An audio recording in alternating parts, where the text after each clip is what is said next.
जीवन साधना या आपल्या चॅनलमध्ये मी तुम्हा सर्व साधकांचे स्वागत करतो। बघा, भूत प्रेत यासारख्या अनैसर्गिक शक्ती जेव्हा आपल्या आयुष्यात प्रवेश करतात त्यावेळेला त्या एक वेगळ्याच प्रकारचं संकट आपल्या आयुष्यात निर्माण करत असतात आणि या संकटामुळे एक वेगळ्याच प्रकारची समस्या आपल्या आयुष्यात उत्पन्न होते। ज्या व्यक्तींच्या आयुष्यात ह्या अनैसर्गिक शक्ती प्रवेश करतात त्या व्यक्तीचं जगणं ह्या शक्ती मुश्किल करून टाकतात। वास्तवात भूत प्रेत ह्या अशा अदृश्य नकारात्मक शक्ती आहेत ज्या व्यक्तीच्या मागे त्या लागतात किंवा ज्या व्यक्तीच्या शरीरावर त्या कब्जा मिळवतात त्या व्यक्तीच्या आयुष्यात आणि त्याच्या मानसिकतेवर पूर्णपणे ताबा मिळवण्याचं काम ह्या शक्ती करत असतात। ज्या वेळेला ह्या अदृश्य अनैसर्गिक शक्ती तुमच्या आयुष्यात येतात त्यावेळेला सर्वात अगोदर तुमचं स्वास्थ्य त्याच्यामुळे प्रभावित होतं। अशा व्यक्तींची मानसिकता बिघडते, त्याच्यामध्ये मानसिक विकृती उत्पन्न होते। त्या व्यक्तीचे त्याच्या कुटुंबातील प्रत्येक व्यक्तीसोबत भांडण होते आणि त्यामुळं घरातलं शांत वातावरण सुद्धा बिघडून जातं। आर्थिक संकट सुद्धा उत्पन्न होतात आणि ह्या सगळ्या त्रासांचं मूळ कारण म्हणजे आपल्या शरीरावर आणि आपल्या मानसिकतेवर ताबा मिळवलेली ही भूत प्रेत सारखी अदृश्य शक्ती असते। भूत किंवा प्रेत एक प्रकारची अशी नकारात्मक शक्ती आहे जी एखाद्या व्यक्तीच्या मागे लागल्यानंतर किंवा तिला एखाद्या व्यक्तीच्या मागे सोडल्यानंतर हर संभव ती त्या व्यक्तीचं आयुष्य नरकासमान करण्याचा प्रयत्न करते, ज्यामुळे तो व्यक्ती त्याच्या आयुष्यात रोज संकटांना तोंड देतो आणि त्याने देवाचं दर्शन जरी घेतलं किंवा त्याने काही धार्मिक कार्य जरी केलं तरी ह्या शक्ती त्याला ते फळ मिळू देत नाहीत। एखाद्या व्यक्तीच्या अंगावर किंवा त्याच्या शरीरात या नकारात्मक शक्तींनी प्रवेश केलेला आहे हे देखील बहुतेकदा कोणाला समजून येत नाही आणि मग अशामुळे ते शेवटी आपल्या आयुष्याचा कार्यभाग संपवून टाकतात। मग इथं त्या संपूर्ण कुटुंबाचा विनाश सुद्धा होतो। तर अशी ही नकारात्मक शक्ती जर तुमच्या सुद्धा आयुष्यात संकट येत असतील तर तुम्ही देखील तपासून बघू शकता की कोणी तुमच्या मागे अशी नकारात्मक शक्ती लावली आहे की तुमच्या मागून आकर्षित होऊन ती नकारात्मक शक्ती आलेली आहे। त्याची काही महत्त्वाची लक्षणं मी आता तुम्हाला सांगतो। चला तर मग तुमचा वेळ वाया न घालवता मी आता ती सर्व लक्षणं तुम्हाला सांगतो आणि आजचा हा व्हिडिओ तुमच्यासाठी फार महत्त्वाचा असणार आहे, तरी कृपया हा व्हिडिओ शेवटपर्यंत पहा। पहिलं लक्षण आहे रात्रीला स्वप्न पडणं। शरीरात भूत असण्याचे वेगवेगळी लक्षणं असतात। एखाद्याच्या शरीरात ते भूत प्रेत प्रवेश करतं किंवा त्याच्या आजूबाजूला राहून त्याचा जो ऑरा असेल, त्याचे जे 7 चक्र असतात त्या चक्रांना बंदिस्त करण्याचं काम ही प्रेत सारखी नकारात्मक शक्ती करत असते। आणि त्यातलं पहिलं लक्षण म्हणजे ज्या व्यक्तीवर या नकारात्मक शक्तींचा प्रभाव पडलेला असतो त्यांना रोज रात्री किंवा आठवड्यातून बहुतेक वेळेला त्यांना वाईट स्वप्न पडतात। दिवसभर आपण जे काम करतो आणि रात्री थकून आपण झोपून जातो, मग अशा वेळेला कधीतरी क्वचित आपल्याला वाईट स्वप्न पडतातही, पण जर एखादं भूत किंवा प्रेत तुमच्या मागे कोणी लावलेलं असेल किंवा तुमच्याकडे आकर्षित होऊन ते आलेलं असेल तर अशा वेळेला मग मृतात्म्यांची स्वप्न पडणं किंवा मेलेल्या माणसांना घेऊन जाणं किंवा कोणाचा तरी खून होताना बघणं अशी वाईट स्वप्न त्या व्यक्तीला रात्री पडायला सुरुवात होते।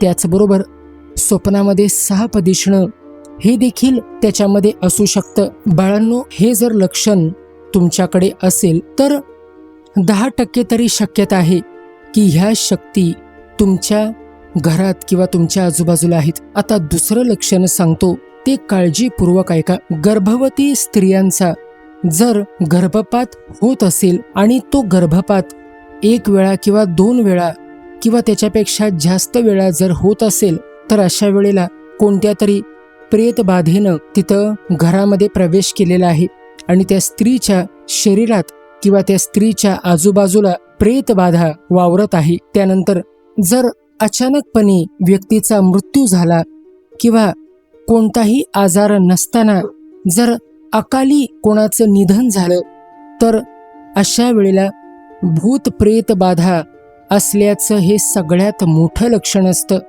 काही वेळेला कुठलंही कारण नसताना किंवा कुठलाही आजार नसताना घरातील व्यक्ती अचानकपणे मृत पावते आणि मग त्यावेळेला 101% तुम्ही समजून जा की हा प्रकार काहीसा वेगळा आहे. बघा, प्रत्येक व्यक्तीचं आयुष्य किंवा त्याचा दिवस चांगला जाणं हे तुम्ही मनापासून किती खंबीर आहात, तुमची मानसिकता कशी आहे त्याच्यावर अवलंबून असतं. पौर्णिमा आणि अमावस्या हे 2 दिवस तांत्रिक क्रिया करणाऱ्यांसाठी फार महत्त्वाचे असतात. जर कोणावर मंत्र मारायचा असेल किंवा जर तंत्रक्रिया करायची असेल, तर अशा वेळेला हे मांत्रिक किंवा तांत्रिक किंवा काळी विद्या करणारे लोक ह्या पौर्णिमेला आणि अमावस्येला तो प्रकार करत असतात. ज्या व्यक्तीच्या आयुष्यात या भूत प्रेत सारख्या नकारात्मक शक्ती येतात किंवा ज्यांच्यावर काही विद्या केल्या जातात, मग तसे व्यक्ती पौर्णिमा आणि अमावस्येच्या दिवशी हे घरामध्ये किंवा संपूर्ण दिवस उदास राहतात किंवा त्यांची छाती जड होणं, श्वास घेण्यात अडथळा निर्माण होणं असे वेगवेगळे लक्षण तिथं तुम्हाला आढळून येऊ शकतात. जर एखाद्या व्यक्तीची छाती जड असेल किंवा श्वास घेण्यात अडथळा येत असेल किंवा तो आजारी पडत असेल, त्याची चिडचिड वाढत असेल आणि हे सगळे प्रकार जर पौर्णिमा किंवा अमावस्येला होत असतील, तर इथं विषय असा आहे, कोणीतरी तंत्र किंवा मंत्र तुमच्या मागे मारलेला आहे.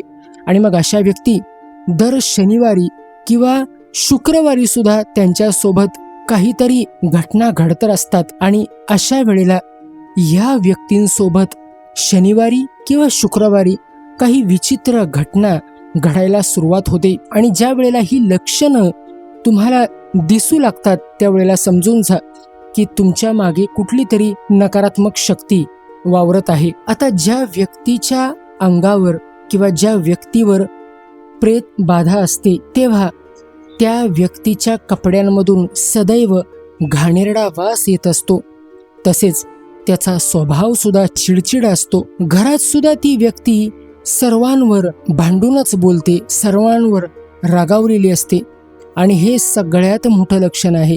बघा, कोणताही व्यक्ती जन्मल्यापासून रागीट स्वभावाचा नसतो. त्याच्यासोबत ज्या घटना घडतात त्याने तो रागीट बनतो आणि अशा वेळेला जर कोणी प्रेत बाधा सोडली असेल, तर मग तो व्यक्ती हा घरातल्या इतर लोकांसोबत सुद्धा रागानेच बोलतो किंवा त्यांच्या अंगावर धावून जातो आणि मग अशा वेळेला समजून जा की ह्याच्यावर कोणीतरी काहीतरी केलेलं आहे. काही वेळेला लोकांचं पोट दुखतं किंवा डोकेदुखी सारखी असते आणि डोकं जड झालेलं असतं. अशी जर लक्षणं असतील, तर नकारात्मक शक्ती तुमच्या आजूबाजूला आहे हे तुम्ही समजून जा.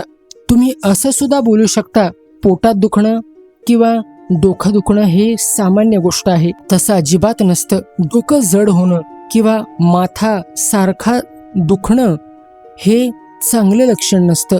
तुमच्या पहिल्या 3 चक्रांना कंट्रोलमध्ये घेण्यासाठी इथं मंत्र मारलेला असतो. त्यामध्ये तुमचं क्राऊन चक्र हे महत्त्वाचं असतं आणि क्राऊन चक्राला का एकदा ताब्यात घेतलं की मग त्या व्यक्तीच्या शरीरामध्ये येणारी सकारात्मक ऊर्जा ही कायमची थांबवली जाते आणि अशा वेळेला मग ते डोकं सारखं दुखत राहतं. तर ही अशी लक्षणं तुम्हाला मी सांगितली. आता ज्या व्यक्तींच्या आयुष्यात नकारात्मक शक्ती प्रवेश करतात, त्या व्यक्तींना जवळपास एक घाणेरडा वास किंवा एक वेगळ्याच प्रकारचा गंध त्यांना तिथं येतो. तो व्यक्ती जर त्याच्या स्वप्नामध्ये असेल किंवा ज्या व्यक्तींना वाईट स्वप्न पडतात, त्या व्यक्ती स्वप्नामध्ये सदैव पळतच असतात त्या व्यक्ती कधीही स्वप्नात त्या गोष्टींचा सामना करत नाहीत.